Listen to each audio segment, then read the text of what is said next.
வணக்கம் நண்பர்களே, கடைகளே உடைய சரித்திரம் படை சேனலுக்கு உங்களை வரவேற்பு பெருமூச்சு கொள்கிறேன். வாங்க நண்பர்களே, இன்னைக்கு ஒரு சூப்பரான இன்ஃபர்மேஷன் பத்தி பார்க்கலாம். இன்னைக்கு எதை பத்தி போனா போஸ்ட் ஆஃபீஸோட ஒரு ஸ்கீம் பத்தி தான் பார்க்க போறோம். வாங்க இந்த வீடியோல அந்த ஸ்கீம் என்ன, அது எலிஜிபிலிட்டி என்ன, அதனால பயன்கள் என்ன, இன்னும் மேலும் பகல் தெரிஞ்சுக்கலாம். கடைசி வரைக்கும் வீடியோ ஸ்கிப் பண்ணாமங்க. ஒவ்வொரு தகவலும் ரொம்ப இம்பார்ட்டன்டானது. அது மட்டும் இல்லாம தமிழ்நாடு கவர்மெண்ட் மற்றும் ஜெண்டர் கவர்மெண்ட் எந்த ஸ்கீம் பத்தி தெரிஞ்சுக்கலாம் கமெண்ட் பாக்ஸ்ல கமெண்ட் பண்ணுங்க.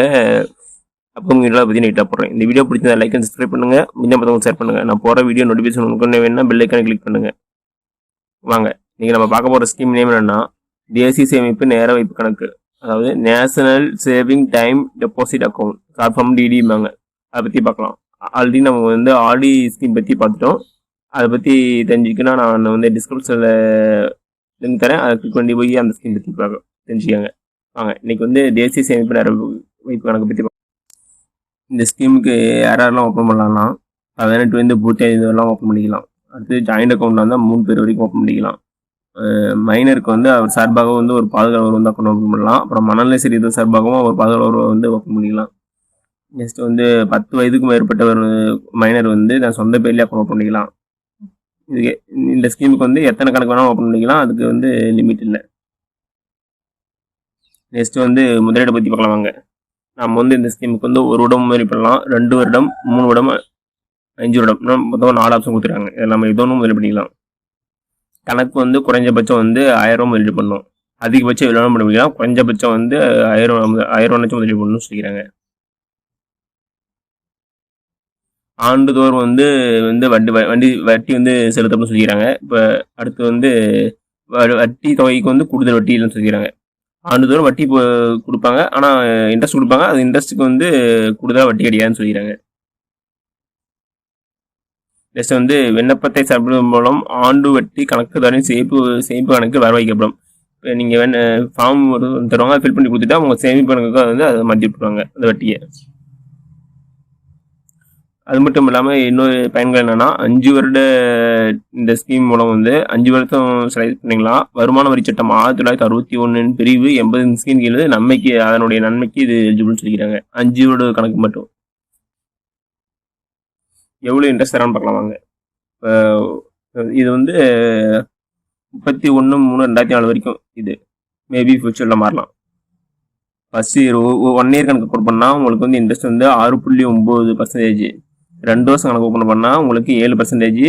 அதே 3 வருஷம் கணக்கு ஓப்பன் பண்ணால் 7.1%. அதே 5 வருஷம் கணக்கு ஓப்பன் பண்ணால் 7.5% வரைக்கும் இன்ட்ரெஸ்ட் தராங்க. ஃபார் எக்ஸாம்பிள் நீங்கள் 1 லட்ச ரூபா 5 வருஷம் இன்வெஸ்ட் பண்ணால் உங்களுக்கு வட்டி மட்டும் 44,995 ரூபா கிடைக்கும். டோட்டலாக உங்கள் கைக்கு 1,44,995 ரூபா கிடைக்கும். 1 லட்ச ரூபா 5 வருஷம் கணக்கு நீங்கள் டைம் பண்ணலாம். நெக்ஸ்ட் எப்போ முதலீடு தொகை கொடுக்கணும்னா நீங்கள் செலக்ட் பண்ணுற ஸ்கீம் பொறுத்து ஒரு வருடம் கழிச்சு உங்களுக்கு அந்த தொகை கிடைக்கும். 2 வருடம்னா 2, அதேமாரி தான் 5 வருடத்துக்கும் 5 வருடம் கழிச்சு நீங்கள் அமௌண்ட் நீங்கள் எடுத்துக்கலாம். இந்த அக்கௌண்ட்டை வேணுமா நீங்கள் எக்ஸ்டெண்ட் பண்ணுறதுனால எக்ஸ்டெண்ட் பண்ணிக்கலாம். 1 வருட கணக்கு வச்சு தான் நீங்கள் இது முதிர்ச்சி அடைந்தால் 6 மாதத்துக்குள்ளே நீங்கள் கணக்கு எக்ஸ்டெண்ட் பண்ணிக்கலாம். 2 வருஷம் கணக்கு ஓப்பன் பண்ணால் நீங்கள் 12 மாதத்துக்குள்ளே அதாவது 2 வருஷம் முடிஞ்சதுக்கப்புறம் அதுக்குள்ளே அடுத்து 1 இயர்க்குள்ளே நீங்கள் அக்கௌண்ட் எக்ஸ்டெண்ட் பண்ணலாம் பண்ணிக்கலாம். அதே 3 வருட கணக்கு இல்லை 5 வருட கணக்காக இருந்தால் நீங்கள் 3 வருஷம் முடிஞ்சால் அடுத்து 3 வருஷத்துக்குள்ளே கணக்கை இது பண்ணணும், எக்ஸ்டெண்ட் பண்ணலாம் பண்ணிக்கலாம். 5 வருஷம் கணக்காக இருந்தால் அடுத்து 3 வருஷத்துக்குள்ளே நீங்கள் எக்ஸ்டெண்ட் பண்ணலாம் பண்ணிக்கலாம். அது மட்டும் இல்லாமல் என்ன சொல்லிக்கிறாங்கன்னா, கணக்கை திறக்கும் நேரத்தில் வைப்பாளர் முடிவு தேதியிலிருந்து கணக்கை நீடிப்பதற்கான கோரிக்கையை சமர்ப்பிக்கலாம். நீங்கள் அக்கௌண்ட் ஓப்பன் பண்ணும்போதே இப்போ 2 வருஷம் ஓப்பன் பண்ணிட்டீங்களா, இப்போ 3 வருஷம் உங்களுக்கு இன்ட்ரெஸ்ட் இருந்தால் நீங்கள் அப்பயே நீங்கள் சொல்லிக்கலாமா, நீங்கள் நீடிப்பதற்கான கோரிக்கையை சமர்ப்பிக்கலாம் சொல்லிக்கிறாங்க. அது மட்டும் இல்லாமல் இந்த கணக்கு முதிர்ந்த பிறகு பாஸ்புக்குடன் சம்மந்தப்பட்ட தபால் அலுவலகத்தில் பரிந்துரைக்கப்பட்ட விண்ணப்ப படிவத்தை சமர்ப்பிப்பதன் மூலம் நீடிக்க முடியும்னு சொல்லிக்கிறாங்க. போஸ்ட் ஆஃபீஸில் போய் நீடிக்கிறாங்க. அதுக்கு ஒரு விண்ணப்பம் இருக்குமா, அதை ஃபில் பண்ணி கொடுத்தா நம்ம அக்கௌண்ட் நீடிச்சோம் சொல்லிக்கிறாங்க. நெக்ஸ்ட் என்ன சொல்லிக்கிறாங்கன்னா, முதிர்வு நாளில் தொடர்புடைய டிடி கணக்கிற்கு பொருந்தக்கூடிய வட்டி விகிதம் நீடிக்கப்பட்ட காலத்திற்கும் பொருந்தும். அந்த வட்டி நீடிக்கப்பட்ட காலத்திற்கும் பொருந்தும் சொல்லிக்கிறாங்க. நம்ம முன்கூட்டியே மொத்தம் முடிக்கலாம். ஆனால் ஃபர்ஸ்ட் 6 மாதம் அக்கௌண்ட் க்ளோஸ் பண்ணணும்னு சொல்லிக்கிறாங்க.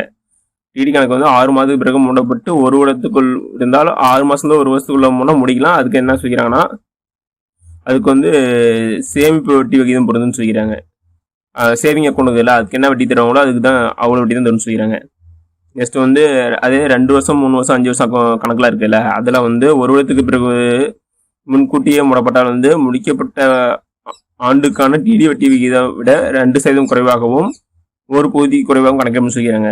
நீங்கள் வந்து 2 வருஷம் 3 வருஷம் 5 வருஷம் அக்கௌண்ட் ஓப்பன் பண்ணிட்டு 1 வருஷம் கழிச்சு நீங்கள் வந்து அக்கௌண்ட்டை வந்து க்ளோஸ் பண்ணி நினச்சா அதுக்கான வட்டி விகிதம் வந்து 2% குறைன்னு சொல்லிக்கிறாங்க.